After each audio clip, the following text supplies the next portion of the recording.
Et bonjour à tous, c'est Mustang, je suis en compagnie de Q. Q, comment Hello, vas-tu? ça va très bien et toi? Bah ça va très bien, je te remercie. Alors félicitations, hein, Q, t'as gagné le Lion Cup, alors je sais pas si c'est en Ouais, anglais ou en français, le Lion Coupe. Lyon Cup, Il ouais, y, ça marche. il y avait combien de joueurs déjà? 200... 256, je crois, quelque chose comme ça. 256. En tout cas, bon voilà, encore félicitations, t'as gagné avec un deck, donc avec Saphir Ruby, Oui, tout à fait, un ouais. deck qui était à la fois très entendu, hein, c'est un deck qui est extrêmement fort, qui a fait que gagner en puissance d'ailleurs depuis le 7-3. C'est Ouais, Flaversham, un 7-3, tout c'est à ça? fait, ouais. Je crois, pas sûr, mais ouais, je crois que c'est 7-3, je vais vérifier. Mais ouais, bon, il a gagné Euh... en. Il fait que gagner en puissance 7 après 7. On en parlera un peu plus tard. Savoir pourquoi est-ce que ce deck est vraiment si puissant aujourd'hui. hmm. Comment est-ce que tu le joues et comment peut-être. C'est quoi ses points faibles pour aider ceux qui vont regarder cette vidéo. En attendant, je te propose, c'est de te présenter pour ceux qui te connaîtraient pas. Ouais, bah, Q, mon vrai prénom c'est You, ce qui est la même chose. Je joue à l'Orcana depuis le 7-1, mais j'ai pas vraiment fait de compétitif sur le 7-1-2. Je sais qu'il y avait certains events, comme justement il y avait la Lyon Cup déjà, à l'Octogone, je crois. Mais non, j'ai vraiment joué compétitivement à partir du 7-3, notamment à Vernon, qui était le vrai gros premier tournoi où j'ai fait top 4. Et là où je Ouais. me suis fait un peu connaître. Avec Rouge-Bleu, justement, parce que c'était pas connu à cette époque-là, Rouge-Bleu. Et donc ça a surpris pas mal de gens. Surtout que j'avais joué une decklist avec des AA, le petit poulet là, qui permettait de gagner, de faire perdre du Qui t'a lore. fait. Mais il Ouais, t'a qui a fait fait gagner une gagner. partie. Il t'a fait gagner une Ouais, partie. J'étais ouais, justement, j'ai arbitré cette partie-ci. Bah, d'accord. t'étais sur la finale quasiment, pas la finale t'étais sur le stream. Et D'accord, je me effectivement, souviens plus. t'avais gagné cette partie juste grâce à ce point de l'or que t'as retiré. Hmm. C'est incroyable. Ouais, Et non qui t'a mais fait gagner surtout la que ça partie. surprend, ouais. Ouais.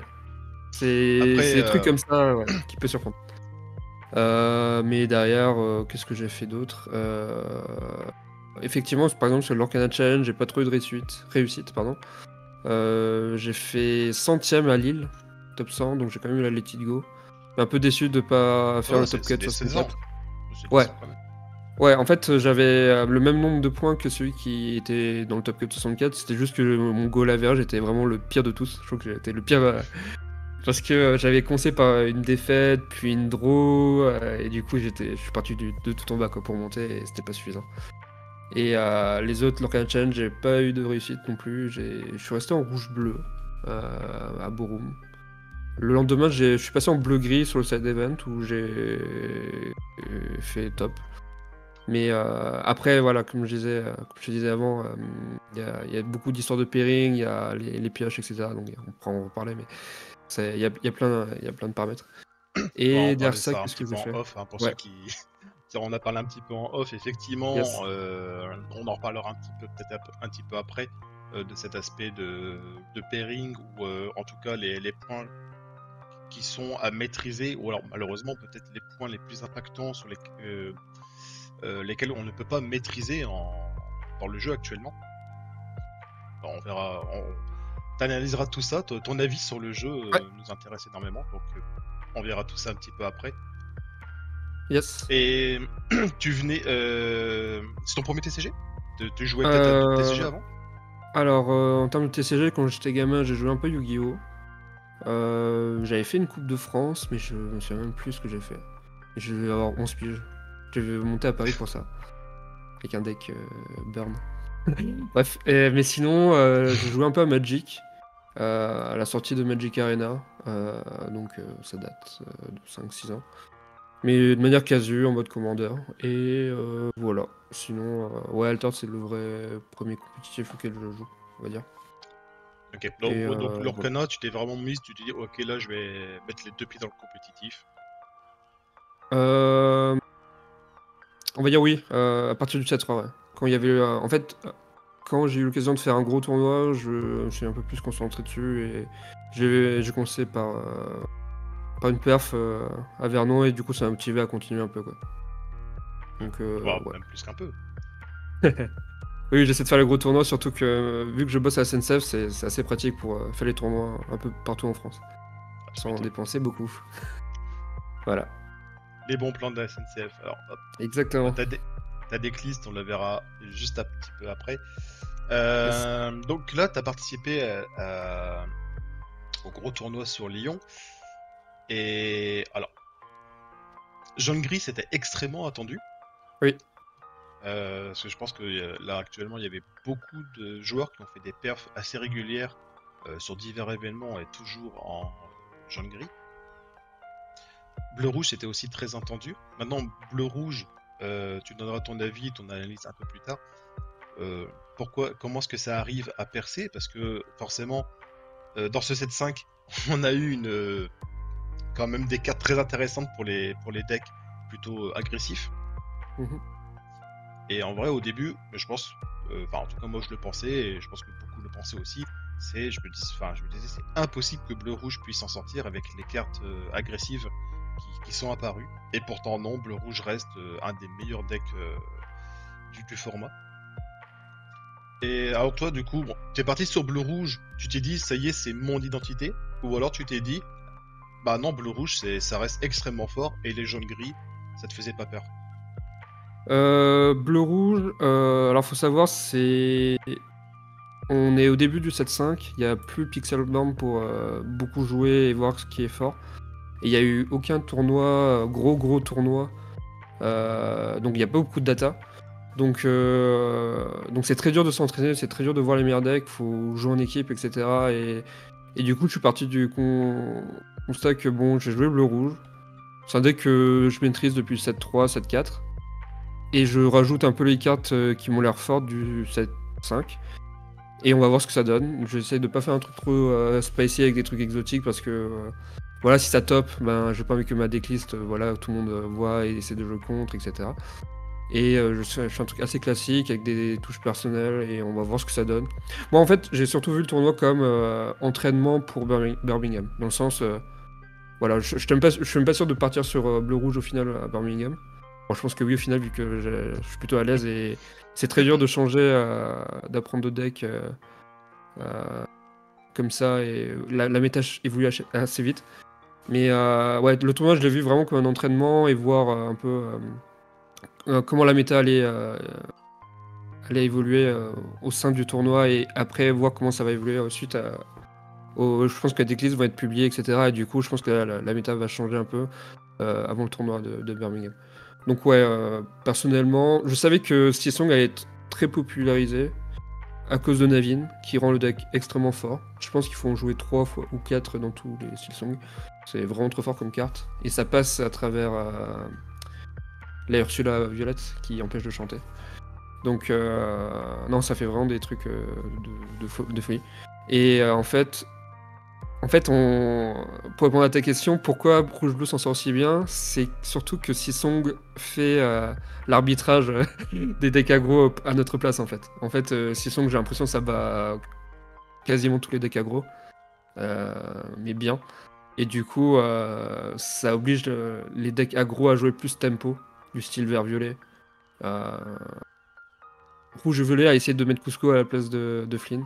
Nous, ça nous arrange par exemple, mais bon, c'est revenu à Flynn. Mais du coup, ouais, par exemple, vert-violet, ça joue plus tempo, il y a des Lyle, il y a plein de trucs qui font piocher pour essayer de temporiser, pour essayer de gagner contre Song, et du coup, ça affaiblit le match-up contre rouge-bleu. Et du coup, c'est tout ce qu'on veut, et ça nous permet à nous d'avoir des meilleurs match-up contre ces autres decks-là. Mais effectivement, D'accord, si ouais, les decks, vraiment les decks hyper très agressifs sont très compliqués pour nous à gagner. d'accord. Avant de poursuivre, juste un détail quand même, parce que j'ai honteusement piqué les stats de Ketal. Donc pour ceux qui ne connaîtraient pas, donc allez voir Ketal sur sa chaîne YouTube. Hein, il fait des interviews, il fait des récaps, des débriefs de tournois, il fait énormément de streams, hein, quasiment presque tous les streams, les rediffusions en live des gros tournois, c'est Ketal qui les fait. Donc vous le voyez là dans le coin en bas à gauche. Il est tout beau, n'hésitez pas à aller voir sa Mhm. chaîne. Encore merci Ketal pour les chiffres. Euh, Bah, ça, c'est la répartition du top 16. Et Oui. effectivement, bah, tu vois, dans le top 16, il y a beaucoup de bleu-rouge. Oui. et les Steel Song un petit peu moins. Et du coup, toi, le match-up Steel Song, tu le fais. Tu- c'est un match-up qui t'effraie pas. Alors, si quand même, en fait, c'est pas free win. Dans le sens où, déjà, en fait, de base, les rouges bleus, il y a plusieurs rouges bleus. Moi, je suis parti sur une decklist très classique que j'aime beaucoup, du 7-4 à base de. Enfin, des personnages aussi du 7-4, où je joue beaucoup de glaçons, de blocs de glace et de Sisu. Il y a des decklists qui cut complètement Ice Block pour mettre BP, 4 BP, et des Mufasa et des Shisha. Moi, je suis resté sur le 7-4 avec 4 blocs de glace, 4 Sisu et 3 petits Sisu. Ça, c'est l'ajout aussi par rapport à ma decklist du 7-4. Pour notamment gérer les Daisy. Et du coup, cette decklist-là est mieux contre Silsong, de mon point de vue, dans le sens où ça passe à travers Pat. Pat qui est le nouvel ajout aussi de Silsong qui bloque les actions. Du coup, je parlais de l'autre decklist qui jouait sur Soyez prête, bah, du coup il est plus bloqué si le Silsong joue Pat au bon moment. Là avec Sisu, si on a des bons blocs de glace, etc., on peut complètement nullifier le plan de jeu de Silsong pour raser le board. Mais quand même, c'est pas free win dans le sens où j'ai l'impression quand même que Silsong a, dans la majorité des decklists, ils ont un plan de jeu très aggro, enfin très aggro, à base de Porcinet. Il y en a beaucoup qui jouent Daisy et Yamouche. Et ça, c'est des trucs qui nous font vraiment peur, dans le sens où ils commencent et qui font Daisy, puis Porcinet, puis T3 mouches, plus quelque chose d'autre, bah, on a du mal. Parce qu'il va lorer 15, 16, 17, 18 très vite.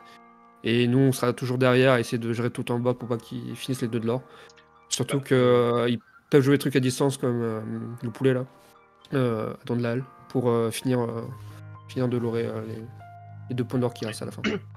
Oui, le coq dans Peter Le Pan, coq, je ouais. son nom, qui gagne du l'or très rapidement, enfin qui a un effet similaire à la flûte, mais qui n'est pas une fois par tour. Exactement. C'est ça. À don de la halle, c'est ça. Donc ouais, effectivement, ta liste, concrètement, t'as un seul Soyez prête. Oui, alors ça c'est aussi touche personnelle. Normalement, des classes classiques, je joue moins de Soyez prête.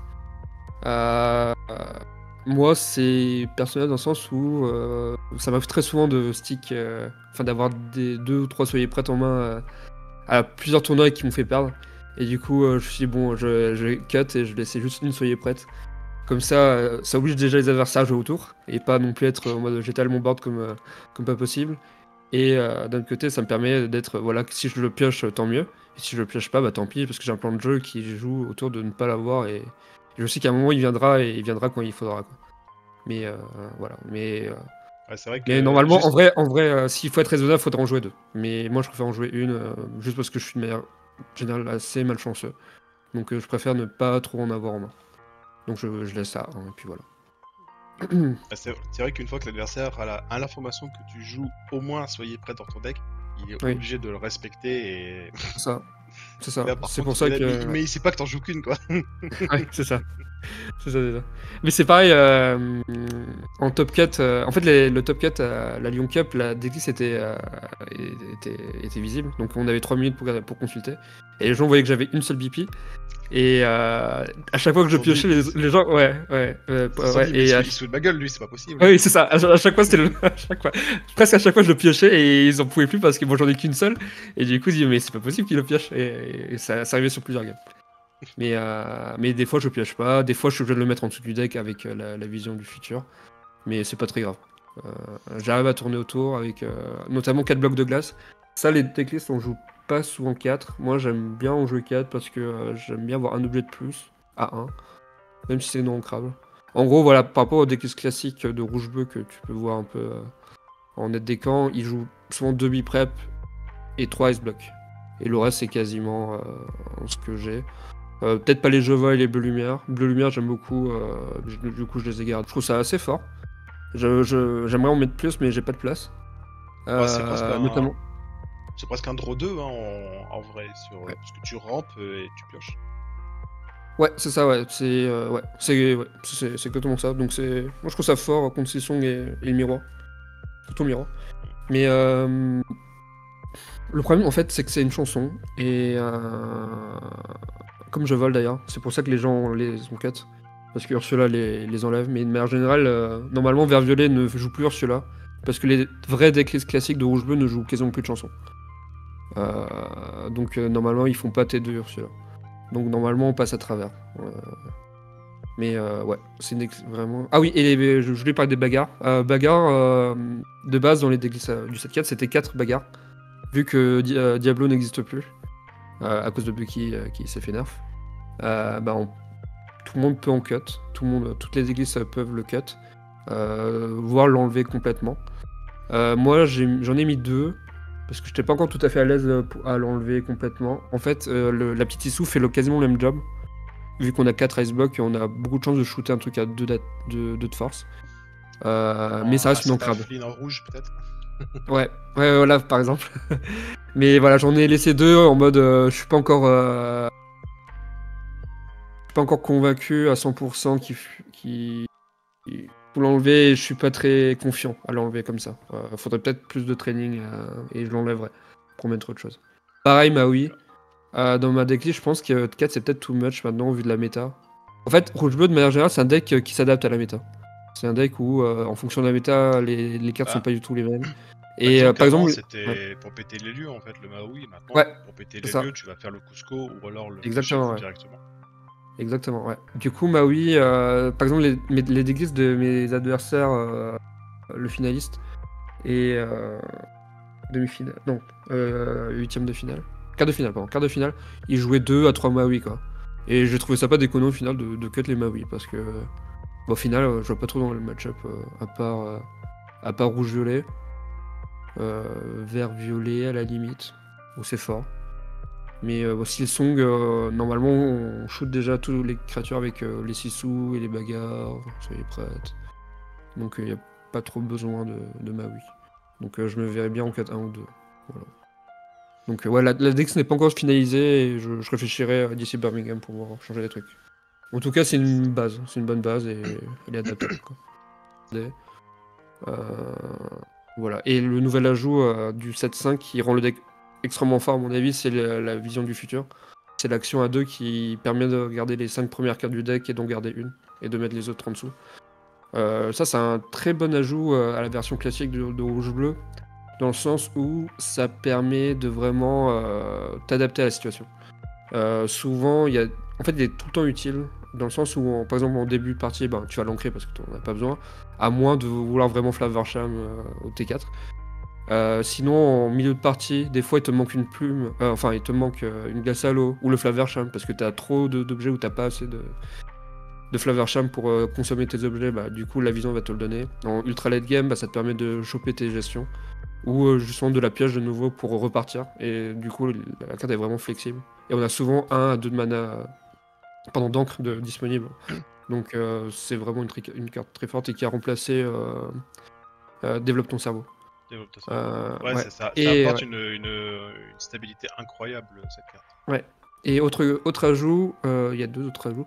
Le typo du 7-5 qui est incroyable pour moi, dans le sens où c'est une sorte de jeu vol, sauf que ça vous coûte une carte de votre main à la place de jeu vol, mais c'est un body, donc ça permet d'avoir un body sur le board qui permet de gérer par exemple château, parce qu'on va jamais l'engager. Et ça permet d'ancrer ce qui est pas ancrable de votre main, donc ça permet de faire des mulligans un peu plus agressifs. Par exemple, si vous avez typo main de départ, vous pouvez mulligan plus pour choper vos autres cartes, parce que vous savez qu'avec typo, vous pouvez mettre en encre une carte non ancrable. Donc ça permet d'avoir des meilleurs mulligans, j'ai l'impression. Et après, ça peut chanter je vole. Mais bon, je vole aussi, on peut en jouer comme on peut ne pas en jouer. J'ai pris le parti d'en jouer 2 pour maximiser le nombre la chance d'avoir une sortie T2 rampe pour arriver à Flavorsham ou t'as la T3. Mais bon, ça c'est pas obligatoire. C'est vraiment en fonction de la préférence de chaque joueur, quoi. Et enfin, le dernier ajout, c'est Cusco. Ouais, le Cusco. Alors ça, c'est pour gérer, dans un premier temps, tout ce qui est lieu, château, librairie, et aussi pour gérer dans le miroir tout ce qui est sous fétiche et bloc de glace. Ça, le bloc de gage, j'ai remarqué derrière dans le match-up parce que j'ai pas du tout fait d'entraînement sur le match miroir. J'ai remarqué que Icebox c'est vraiment crucial sur le match-up miroir.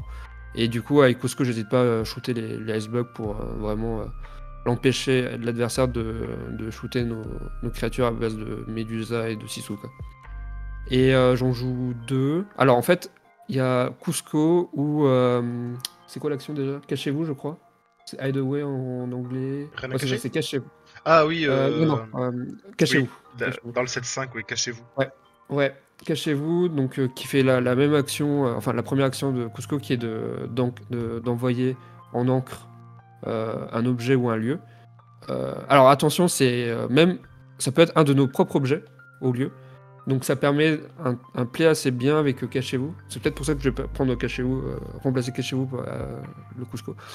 C'est que du coup, vous pouvez faire par exemple glace à l'eau T1, et si vous n'avez pas de rampe T2, vous pouvez faire cachez-vous sur la glace à l'eau.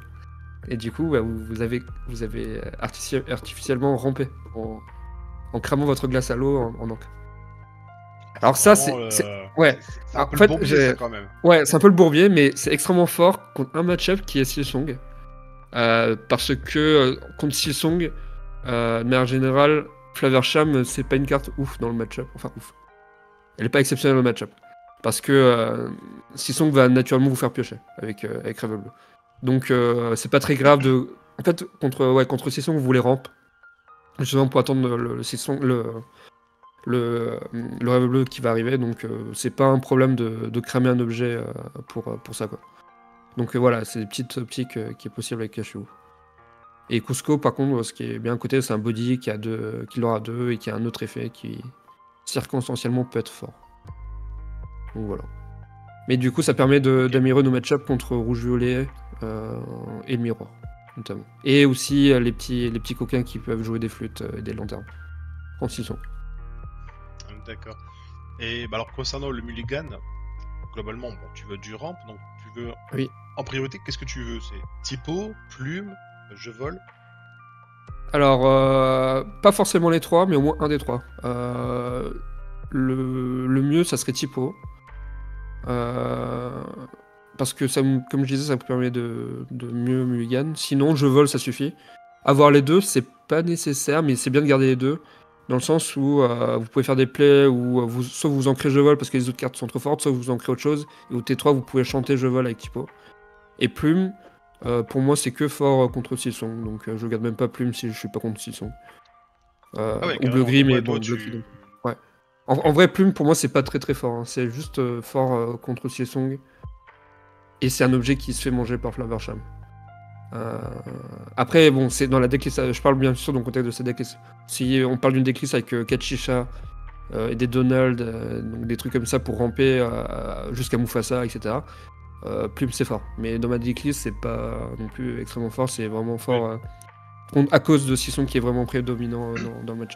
Enfin, dans la méta. Et qu'est-ce que tu conserves d'autre? Qu'est-ce que tu cherches en général dans tes mulligans? Alors, mulligan, il faut absolument un objet, glace à l'eau ou bloc, voire les deux si vous pouvez. Mais vraiment, glace à l'eau, c'est la carte qu'il faut avoir T1 parce que ça vous fait piocher et c'est une carte qui va se faire manger par Flaversham au T3 ou T4. Donc il faut vraiment avoir une glace à l'eau si possible. Si vous avez un bloc, bah, c'est pas grave, au moins vous pouvez faire bloc T1. Donc une glace ou un bloc, un ramp à 2 et un Flaversham ou une Tala. Voilà. C'est vraiment tout ce qu'il vous faut pour avoir un bon mulligan. Et derrière des choses ancrables. Bah ouais, pardon, une bonne main de départ. Et des choses ancrables à côté. Ça, c'est donc, générique. Est-ce que tu as des choses que tu veux? Alors, par exemple, ouais. contre Steelsong, est-ce que tu veux des autres cartes Donc, spécifiquement? ouais, si j'ai pas mon ramp T2, donc je veux absolument une plume contre Silsong. Contre aggro, je veux absolument Sisu, la petite Sisu qui shoot. Parce que ça nous permet d'avoir un support alter au T6. Enfin, dès qu'on a 6 d'encre pour jouer la grosse. Je réfléchis un peu. Tu keeps la grosse au mulligan contre aggro? Non, jamais. Que la petite. La grosse, c'est trop lent. Enfin, je préfère attendre 3-4 tours de le piocher, quitte à faire une vision le tour d'avant. Je garde jamais des trucs ancrables à gros coups au mulligan. Par exemple, bleu lumière, je le garde pas. à moins de jeux contre miroir. Et encore, ça dépend si j'ai pas trop de noms ancrables. Parce que le deck a quand même beaucoup de noms ancrables, je crois que j'en ai 21. Donc si vous gardez trop de noms ancrables sans typo, vous pouvez break sévère. Donc il faut faire gaffe à ça. Donc le mulligan est assez complexe au final parce que en fonction du nombre de noms ancrables que vous avez en main, faut pas trop mulligan. Enfin, inversement, je veux dire. Si vous n'avez pas vos cartes clés en main, il faut mulligan beaucoup parce que vous avez vraiment besoin de vous assurer un early. Par contre, si vous avez 1 à 2 cartes clés en main, je conseillerais de pas trop mulligan pour garder des cartes ancrables. Sinon, il y a des risques que vous briquez dès le T2, T3 et c'est assez dramatique. Parce que ça vous oblige à ancrer des choses comme Flavorsham sur des match-ups comme le miroir et c'est très compliqué après. Donc voilà. Ok. Après, c'est pas le mulligan le plus compliqué. Hein. Je pense que Song, c'est plus complexe. Par exemple. Donc merci pour avoir fait le tour de ta liste. J'espère que ça va en dégoûiller plus d'un. Peut-être qui aiment bien le concept de bleu-rouge, mais ils savent pas trop comment le jouer. Le mulligan, c'est quand même une partie extrêmement importante du jeu actuellement, j'ai l'impression. Oui. Donc tout ça, merci pour tes précieux conseils. Et globalement, qu'est-ce que tu penses de ce 7-5 ? Ce 7-5, je le trouve plutôt bon, dans le sens où ça apporte, comme on a vu sur la répartition du top, pas du top 16, mais en général tous les decks, que ça fait une méta assez saine, où t'as quand même tous les decks qui sont représentés un peu. Après, c'est le début de méta, on sait pas trop comment ça va s'orienter, mais même si Song prédomine, parce qu'il y a eu de très bons ajouts pour eux, Navin et Pat, je pense que tous les decks peuvent exister. Et c'est à eux de s'adapter par rapport à la méta. Il y a une carte qui est Mufasa aussi, la légendaire, qui est assez polarisante, dans le sens où elle fait des choses exceptionnelles si elle reste sur le board. Mais le truc, c'est qu'elle reste pas très souvent sur le board. Et souvent, les gens sont obligés de quand même mettre de la gestion, sinon Mufasa peut vous faire gagner à lui tout seul. Qu'est-ce qu'il y a d'autre sur le 7-5 ? Je regarde un peu qu'on avait pas vu. T'avais la Daisy, typiquement la Daisy. Ouais, la Daisy, ouais. Qui a énormément fait parler d'elle. Oui, tout à fait. Ouais. Donc la 4 plutôt effrayante ou finalement ça va, c'est pas si. Alors, elle est effrayante. Moi, je la trouve effrayante en tant que joueur de contrôle. Quand je l'ai vu sortir, j'ai dit oh merde, parce que c'est vraiment une carte qui est comme... Ouais, bref. C'est une carte qui est vraiment très forte et que si tu la gères pas, elle va l'aurer beaucoup, elle est relou à gérer. Bon, en rouge, c'est plus simple à gérer, mais si vous jouez le bleu-gris, par exemple, c'est plus dur à gérer. Et surtout, sur les decks comme le mien, où la moitié des cartes, c'est pas des personnages, vous avez une chance sur 2 à chaque fois de ne pas piocher et d'avoir des cartes clés en dessous du deck. Par exemple, il y a une game contre Hyper Aggro, justement. Je crois que c'est contre Hyper Aggro. Je sais plus. Bref, il y a une game contre qui jouait Daisy, soit Song, soit Hyper Aggro, où sur 4 effets de Daisy, j'ai pioché aucune carte. À chaque fois, c'était des glaces à l'eau ou des plumes qui passaient en dessous du deck. Et bon, c'était un peu relou. Donc, non, la carte est vraiment forte. Ah oui, l'autre ajout, c'est en violet, la carte qui fait gagner 2 de l'or pour 2, en ancrable, qui est du coup très fort pour le deck Hyper Aggro. Qui rend du coup le deck viable. Je pense pas qu'il est tier A, je pense qu'il est tier B. À moins de pouvoir peut-être deck build un truc vraiment viable contre Cesson, mais en tout cas le deck est effrayant pour rouge-bleu. Parce qu'à tout moment il peut vous prendre les 2 games. Notamment la game où il commence. La game où vous commencez, c'est un peu plus simple parce que vous pouvez plus vite jouer la petite Istou qui gère la Daisy. Ou le Pinocchio. Et qu'est-ce qu'il y a d'autre sur le 7-5 ? Sur le 7-5, il y a plein de cartes qui sont pas encore exploitées, notamment toutes les cartes qui sont liées au lieu. Mais c'est normal, parce que je pense que... déjà, ton avis sur ce qui est le plus évident, c'est-à-dire on a parlé de la Daisy, tu as parlé de cette rassembler les connaissances, je crois que c'est comme ça le nom de la carte. Oui, rassembler, ouais. Ouais, c'est ça. Ouais. Alors évidemment, tu as le Pat. Ouais. Qu'est-ce que t'en penses de ce Pat ? Le Pat qui empêche l'adversaire de jouer des actions pendant son tour, je le trouve très fort. Peut-être un peu trop fort et qui rebat un peu les cartes. Dans le sens où c'est un bon contre à Song. Mais c'est un bon ajout à Silsong aussi. Parce que justement, ça améliore le match-up contre rouge-violet. Qui ne peut plus jouer à Soyez prêt du coup. Et du coup, parce que vraiment, rouge-violet contre Silsong, la carte qui était clé dans le match-up, c'était Soyez prête pour que l'adversaire ne s'étende pas trop. Sinon, on se risquait de se prendre Soyez prête. Et ben là, Pat contourne le problème. Je trouve la carte très forte. Mais bon, après, elle coûte 3. Elle a un bon body, c'est une 3-3. Elle leur K1. Donc c'est bien pour protéger son board, de manière générale. Et ça empêche certains decks combos d'exister. Après avoir. Alors, ce qui est marrant, c'est que tu dis oui, effectivement, ça empêche certains decks combos d'exister. Mais en vrai, ça aide aussi les decks combos. On en parlait un petit peu tout à l'heure, mais maintenant, un deck Jafar, tu pourrais te dire juste, bon bah voilà, tu vas jouer un Pat, comme ça tu es presque sûr que ton Jafar va survivre. Oui. Et comme ça, au tour d'après, tu peux partir justement en alter plus ce rêve bleu. Oui. Donc finalement, ça aide quand même pas mal les decks combos. Un bleu-gris pourrait t'étaler 2-3 belles sur le tour et jouer Pat en plus. Et là, bah, tu dis, ok, bah, il y a déjà 16 de l'or posé sur la table en face et tu peux pas jouer 4 actions. Non, c'est vrai. Et du coup, c'est vrai que ça rend le deck rouge-violet moins fort. Mais bleu-rouge, par exemple, peut s'en sortir grâce à Sisu, justement, qui n'est pas un personnage. Ça fait que je trouve que de manière générale, ça a baissé les stats de rouge-violet, qui n'a gagné quasiment aucune carte, à part la librairie. Mais le deck, je pense qu'il reste très très fort, mais ouais, tous les autres decks ont pris des bonnes cartes sur 7-5, ce qui fait que le deck est un peu moins fort, je trouve, pour le rouge-violet. Mais ouais. Non, mais qu'est-ce que je veux dire? Oui, par rapport à Pat, en fait, ça protège des combos et ça empêche les combos des autres de se faire à base d'action. Donc, moi, je trouve la carte pas mal, en vrai. Et ça permet un peu, comme la carte, d'arbitrer sur le fait de ne pas se prendre des combos vraiment autour clutch, quoi. Moi, j'ai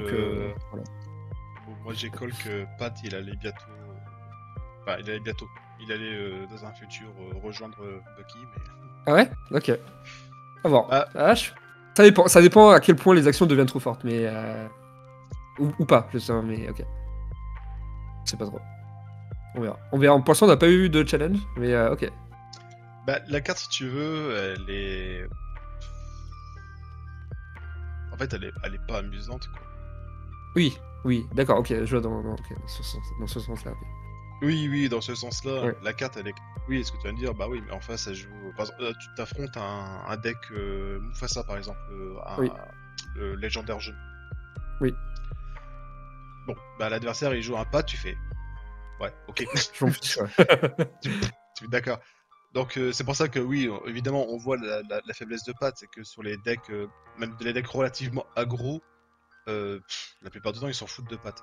Les decks plus contrôle, ça va les embêter.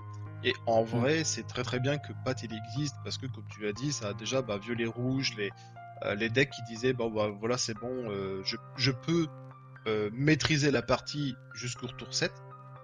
Et tour 7 faire soyez prête et puis derrière c'est bon, il n'y a plus rien qui pouvait stick sur le board. C'était un pattern de jeu qui non plus n'était pas très amusant non plus, hein, parce que les parties elles traînaient en longueur. Et tu sais que, genre, si t'as pas gagné à partir du tour 5 contre ce deck là, tu sais que tu peux plus gagner. En fait, j'ai un vert bleu qui fonctionne si Pat n'existait pas. Dans le sens où, en fait, vert bleu n'a pas de gestion. Enfin, les gestions de vert bleu, c'est sous l'océan et c'est une action. Et j'ai tenté plein de decks où à Silsong il fait juste Pat. Et derrière, je suis comme un con en mode bon, bah je peux plus gérer parce que je peux pas chanter sous l'océan, des trucs comme ça. Donc, j'ai typiquement peur que voilà, c'est ça, tu vois, c'est comme dans cette 4, on se disait bon, je vais faire un deck. Qu'est-ce que je fais si l'adversaire fait Bucky T2? Oui. Et là, non, c'est vrai que si la réponse était bah, je perds la partie. alors je ne vais pas essayer de créer un nouveau deck parce que voilà. Et typiquement, Pat, c'est ça ma petite peur, toi, c'est que t'arrives à un moment à te dire ouais, si l'adversaire il joue Pat, qu'est-ce que je fais? Et si la réponse c'est bah s'il joue Pat, j'ai perdu.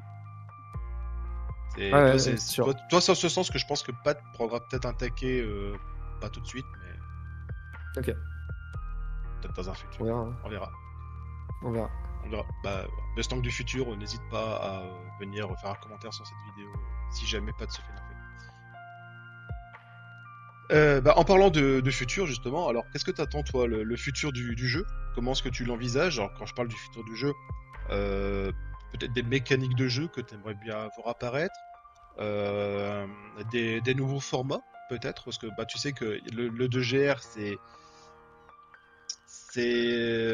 ça divise la communauté, hein. Clairement, Alors, le 2GR, je le connais pas, c'est. si tu peux Le expliquer. 2GR, bah, le Déjà, ouais. 2GR, c'est bah, le 2GR, c'est le deux game round, c'est les parties Ah, en d'accord. revanche. D'accord, le BO2, ok. Oui, ça divise, oui. Donc, voilà. Donc, ouais, ça divise clairement. Il y en a soit qui aiment, soit il y a vraiment ceux qui détestent ce format. Ouais. Est-ce qu'il, selon toi, il faudrait un format BO3? Donc, voilà, tout ça. Qu'est-ce que t'en penses? Euh... Qu'est-ce que j'en pense? Format BO2, BO3. Euh...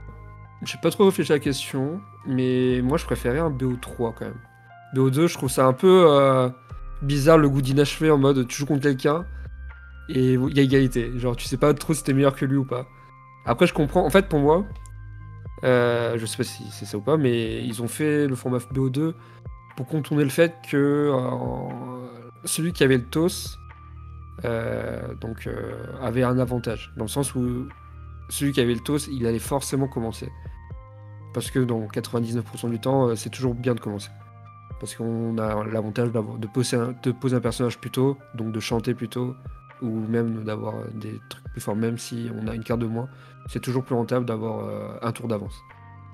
Euh, moi, ça me conviendrait complètement de revenir en BO3.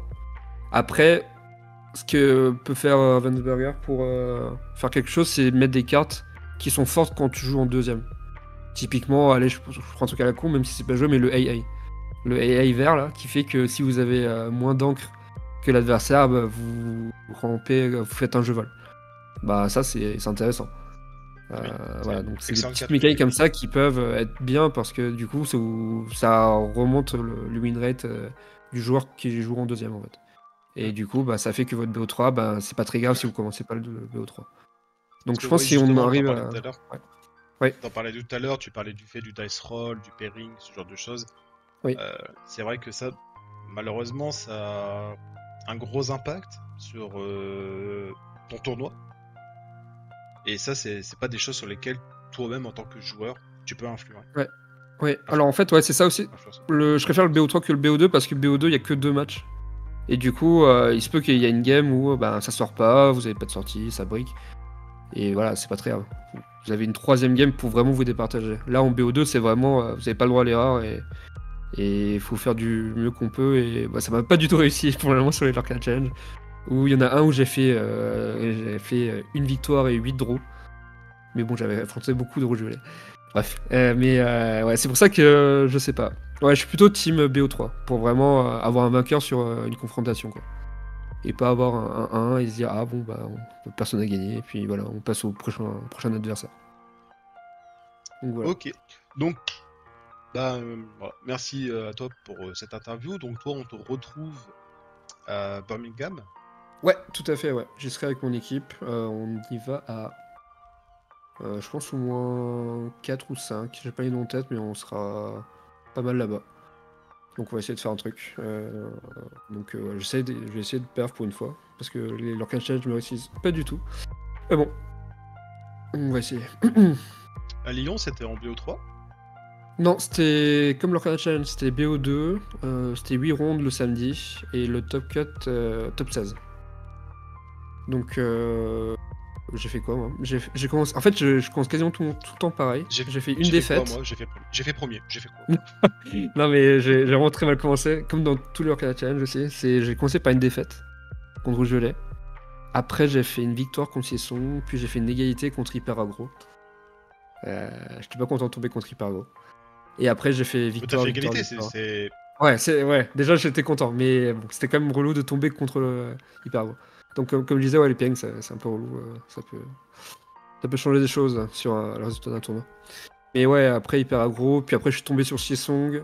Euh, Il y avait des sessions où c'était très compliqué, mais je top deck bien, l'adversaire moins, et inversement, ça dépend un peu. Et donc je peux faire des 2-0 plusieurs fois d'affilée. Et je rencontre un vert violet en avant-dernière ronde. Johnny qui lui est sous-appareillé par rapport à moi. Donc lui il peut juste faire une draw pour faire le top cut et moi je peux pas. Donc on fait quand même la game et ça finit en draw. Je gagne la première, il gagne la deuxième. Et du coup la dernière je suis obligé de la gagner, je la gagne contre rouge violet. Et voilà. Et du coup le top cut, je suis assez content parce que je tombe contre Steel Song en première, mais qui joue une deck bien aggro quand même. J'en ai chié. Et puis miroir de rouge-bleu, contre Papa Ours, très compliqué. On jouait une deck qui était assez similaire. Lui était mieux orienté contre le miroir. La première était très disputée, la deuxième était complètement dans son sens, où j'avais quasiment pas de Flaversham ou de glace, ou les deux, je sais plus. Et la troisième, c'était l'inverse. J'avais toutes les glaces et tous les Flaversham, et lui, beaucoup moins. Une moins bonne sortie, et du coup, voilà. Et puis la demi-finale, c'était contre un bleu-violet, qui était streamé, vous pouvez voir sur le stream de Ketal. Ça s'est très bien passé. La chaîne de Ketal en description, plus le lien de la rediffusion. Tout sera en description. Et ouais, bleu-violet, assez. J'ai traîné contre bleu-violet parce que j'ai un pote de l'équipe, Willy, qui voulait tester le bleu-violet. Donc j'ai pas mal joué contre. C'était pas exactement la même decklist. Donc ça allait. En plus, j'avais parlé avec Raclem et Skadi avant. Skadi qui s'est fait éliminer contre le joueur de bleu-violet. Et du coup, pour voir un peu les tips pour le match-up. Donc ça m'a pas mal aidé. Et du coup, j'étais pas non plus 100% serein sur le match-up, mais j'avais les lignes de play et je savais quelle carte il pouvait sortir à tout moment. Et en rouge-bleu, c'est assez bon de prévoir tous les plays possibles de l'adversaire. Donc j'ai fait un 2-0. C'était pas non plus free win pour moi, mais au final, ça s'est bien passé. Là. Et la finale. Bleu-violet, ça t'a mis. Je fais juste une aparté sur bleu-violet. Ouais. Bleu-violet, ça te pose des problèmes? Ouais, bah par exemple, le joueur de bleu-violet a éliminé Skadi qui joue rouge-bleu 2-1 en quart de finale. Et du coup, moi je pensais avoir vraiment le match-up. Et au finalement, sa délit, c'est assez. Il y a des choses comme. Il y a 4 librairies. Des choses comme ça qui peuvent vraiment rendre pénible. Dans le sens où, par exemple, s'il a une librairie en jeu et que toi tu veux raser le board et qu'il a mis des personnages sur la librairie, bah il repart directement en fait. Vu qu'il repioche je sais pas combien de cartes grâce à la librairie, ben il peut repartir. Donc il y a vraiment des choses à faire gaffe sur le match-up. Du style avoir toujours du board, toujours avoir de quoi gérer une librairie, et poser le maximum de board parce qu'en bleu-violet tu peux pas gérer tout le board. Et se préparer lorsque Elsa va arriver parce que il y a très vite une Elsa 5 qui va arriver, puis suivie d'une grosse Elsa. Celle du chapitre 1. Donc faut être prêt à. Et Mufasa aussi. Mufasa c'est la plus grosse crainte du deck. Donc toujours avoir soit un bloc de glace avec Medusa, soit un maléfique prêt à réceptionner le Mufasa qui va arriver quoi. Même s'il aura jamais topé ses Mufasa sur les games. Donc j'ai eu un peu de réussite là-dessus. Et la finale, miroir de bleu-rouge. Voilà. Une finale miroir de bleu-rouge. C'était compliqué. Il jouait une decklist qui avait 4 chichas. Qui était assez pénible dans le sens où Chicha, je trouve ça très fort dans le match-up. Parce que il jouait donc Chicha, il jouait pas Tala, je pense, mais il jouait Donald. Donc, à contrario de ma decklist, c'est une decklist qui est plus orientée en mode T2 Chicha, T3 typo plume, et derrière il rampe et il pioche en même temps. Avec des scars. Dans l'idée de la liste fait maison que je t'ai envoyé. C'est ça. Et du coup, je trouve ça plus fort dans le miroir dans le sens où t'as le temps de le faire quoi. Tu peux mettre une chicha qui va jamais être inclinée et qui va faire de la value. Et au final, je gagne les 2 games. La première, je sais plus comment je la gagne, mais il m'a dit qu'il a fait un misplay à un moment où il engage une chicha pour essayer de gratter le plus de l'or pour finir. Mais derrière, j'ai au top deck un Maui qui le gère du coup, et derrière, il peut plus gérer mon Tamatoa. Parce que faut se souvenir que Shisha a support. Donc il aurait pu juste garder sa Shisha open, redressée, et au tour d'après, donner 2 de support à Oscar qui va shooter mon Tamatoa. Et game 2, il fait un peu la même erreur, il m'a dit. Et c'est une game très très longue parce qu'on est au top deck pendant 10 tours où moi je garde une maléfique en main, lui il a une maléfique sur le board, mais je veux pas jouer ma maléfique parce que j'ai trop peur qu'un Tamatoa arrive, et je peux jamais de Flaversham, ou mes Flaversham sont en encre parce que je suis obligé d'ancrer à ce moment-là ou en dessous. Ouais, c'est ça. Et au final, je gagne, je sais pas comment, parce que j'arrive à jouer un Donald et un Typo qui lore mes 3 derniers lores sans qu'ils puissent les gérer, et ça se finit comme ça. En vrai, c'est pas. On rigole, enfin, je rigole en disant de la grosse finale, mais c'est vrai que souvent t'as une carte en main et c'est dur de la conserver et de te dire non, je ne dois pas la jouer.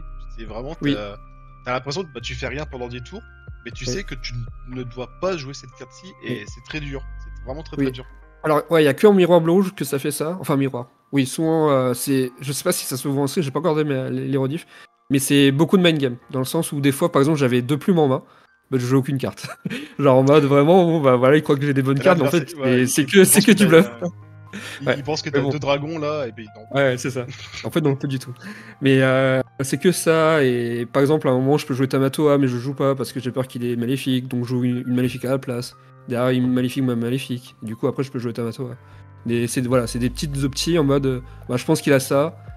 Dans le meilleur des mondes, il l'a pas, bah tant mieux, je peux le développer l'autre. S'il l'a pas, bon, bah. S'il l'a, bah tant mieux, il m'a servi de l'heure et je peux jouer mon autre carte. C'est vraiment que ça, je trouve, le match-up Mirror. Parce que le match-up est assez lent, c'est une guerre de value en fait. Donc c'est celui qui sera, on va dire, qui aura le plus de chance au niveau de la pioche, plus celui qui aura fait les meilleurs trades, on va dire, qui gagne. Et en comptant bien sûr le lore comme un. Encore de Flaversham. Ouais, aussi, aussi. Ouais, les Flaversham, surtout qui sont trop forts. Ok. Bon, bah, c'est la fin de cette interview, donc merci beaucoup Q, et encore félicitations pour ta performance et bonne chance pour Birmingham. Est-ce que tu as un mot de la fin? Mot de la fin, wow, pas vraiment. Qu'est-ce que je pourrais dire? Je pourrais dire merci à mon équipe. On a fait une équipe, on a créé notre équipe il y a 3 mois, donc FTL, For the Lore, avec lequel on a un sponsor, donc le Loufoque, qui est un barrageur. Donc je les remercie déjà de nous sponsoriser, c'est cool. Et du coup voilà, ça nous permet de rester en groupe et de pouvoir s'entraîner, de faire des bootcamps de manière plus sereine, parce qu'on a un groupe plutôt soudé. Je remercie aussi les gens qui nous regardent tout simplement, que ce soit sur les streams ou qui nous viennent en tournoi en tant que visiteurs ou joueurs qui me passent faire un petit coucou, c'est toujours très sympathique et toujours cool. Et voilà. C'est très localisé, enfin avec ton équipe, vous êtes plutôt des joueurs de ton local? Ouais, nous on s'est croisés à une boutique parisienne, donc on vient tous de là-bas, donc c'est surtout très parisien. Mais il y a plein de gens, qui nous ont rejoints entre temps. Enfin, plein. On est 3-4 qui nous ont rejoints. Et il y a quelqu'un qui vient de partir de Paris. Donc voilà, on commence à s'étendre un peu partout en France. Mais oui, de base, on est un groupe de potes. C'est jamais, s'il y a des joueurs qui se disent, bah tiens, ils vont passer peut-être au barrageux, vous croiser. S'ils veulent jouer avec vous ou quoi, chaque semaine, tu t'iras tous les vendredis soirs ou un truc comme ça. Alors pour l'instant le barrageux on n'y va pas dans le sens où en gros le Loufoque c'est un barrageux, mais c'est pas encore réservé pour faire du Lorcana. Ils ont ouvert une boutique il y a très récemment, il y a même pas un mois, et il y aura un local pour jouer à Lorcana et s'entraîner, donc on va beaucoup y être dans un temps très proche. Donc vous pourrez nous retrouver là-bas. Et actuellement on traîne pas mal à Ultra Jeux, qui est la boutique où on s'est tous connus à Oberkampf sur Paris. Voilà. Donc vous pourrez nous retrouver sur allez à Ultra Jeux si vous voulez rencontrer Q, faire partie de son équipe, lui proposer un sponsor. Sait-on jamais. Pourquoi pas. En tout cas, je te remercie beaucoup pour cette interview, et puis à une prochaine, et puis pourquoi pas, si tu refais une belle perf à Birmingham, tu pourras repasser sur la chaîne. Ça marche, merci beaucoup. J'espère bien. Merci à toi en tout cas. De rien. Allez, salut.